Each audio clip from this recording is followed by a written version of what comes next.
Un autre rebondissement dans le conflit foncier qui oppose les villages d'Abadodjin-Doumé et Abadodjin-Kouté à la Direction générale du Centre national de recherche agronomique, CNORA, est intervenu, le 14 juillet 2020.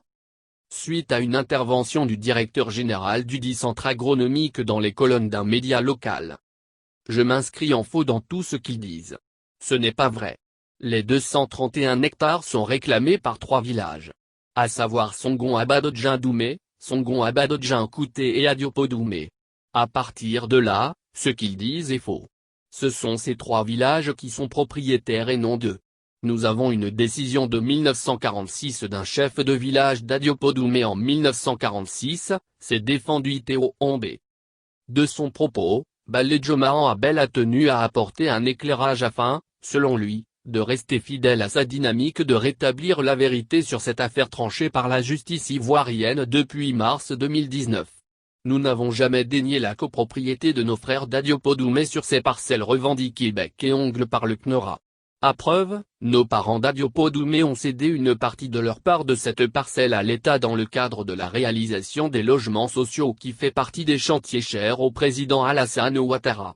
L'autre partie de ce qui revient à nos frères d'Adiopo-Doumé est bien là, précise-t-il. Puis de poursuivre, Abadodjin-Doumé et Abadodjin-Kouté n'ont jamais nié le fait qu'Adiopo-Doumé est aussi propriétaire dans la même zone. À toutes fins utiles et pour la gouverne de Iteo Ombé, nous sommes 3 villages voisins et il n'y a pas d'animosité entre nous. Nous sommes frères. Je tiens à le préciser pour qu'ils se mettent à jour de ce fait. Au moins Iteo Ombé reconnaît que cette parcelle appartient à 3 villages. Alors, c'est quoi Iteo Ombé revendique? Qu'est-ce qu'il lutte? Iteo Ombé est dans une impasse qui risque de le couler s'il n'y prend garde car je clame haut et fort qu'il loue des parcelles de notaires à des structures privées. Dites-moi, à quel titre le statut du CNORA peut permettre à Iteo Ombé de louer ses terres à dédaigner la copropriété de nos frères d'Adiopo-Doumé sur ces parcelles revendiquées bec et ongles par le CNORA? À preuve, nos parents d'Adiopo-Doumé ont cédé une partie de leur part de cette parcelle à l'État dans le cadre de la réalisation des logements sociaux qui fait partie des chantiers chers au président Alassane Ouattara. L'autre partie de ce qui revient à nos frères d'Adiopo-Doumé est bien là, précise-t-il. Puis de poursuivre, Abadodjin-Doumé et Abadodjin-Kouté n'ont jamais nié le fait qu'Adiopo-Doumé est aussi propriétaire dans la même zone. À toutes fins utiles et pour la gouverne de Iteo Ombé, nous sommes 3 villages voisins et il n'y a pas d'animosité entre nous. Nous sommes frères. Je tiens à le préciser pour qu'ils se mettent à jour de ce fait. Au moins Iteo Ombé reconnaît que cette parcelle appartient à 3 villages.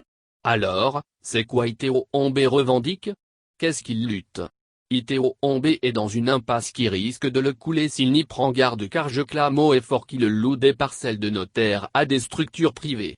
Dites-moi, à quel titre le statut du CNORA peut permettre à Iteo Ombé de louer ses terres à des entreprises privées? S'est interrogé Abel, visiblement excédé par cette affaire qui n'a ni queue ni tête.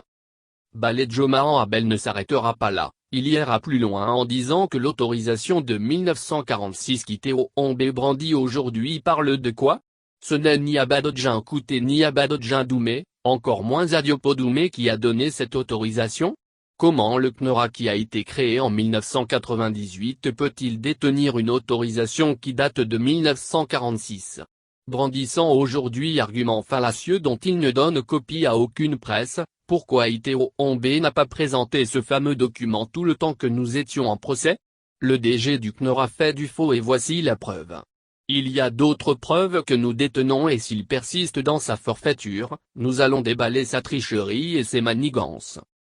Déterminé à mettre fin à cette affaire dans laquelle le DG du CNORA s'entête à impliquer des autorités respectées dans ce pays pour leur probité qui lui permet de se voir mettre arbitrairement à disposition des forces publiques à disposition pour tricher, Djomahan Abel dit être prêt avec tous les propriétaires terriens à aller jusqu'au bout. Nous nous permettons de donner des preuves de ce que nous avançons, mais pourquoi lui ne fait pas pareil pour prouver aux yeux des autorités le contraire de ce que nous disons? Les jours à venir nous situerons sur cette affaire qui, malgré la décision de la justice ivoirienne en faveur de Baledjomahan Abel et de tous les propriétaires terriens des villages suscités, n'arrête pas le CNORA.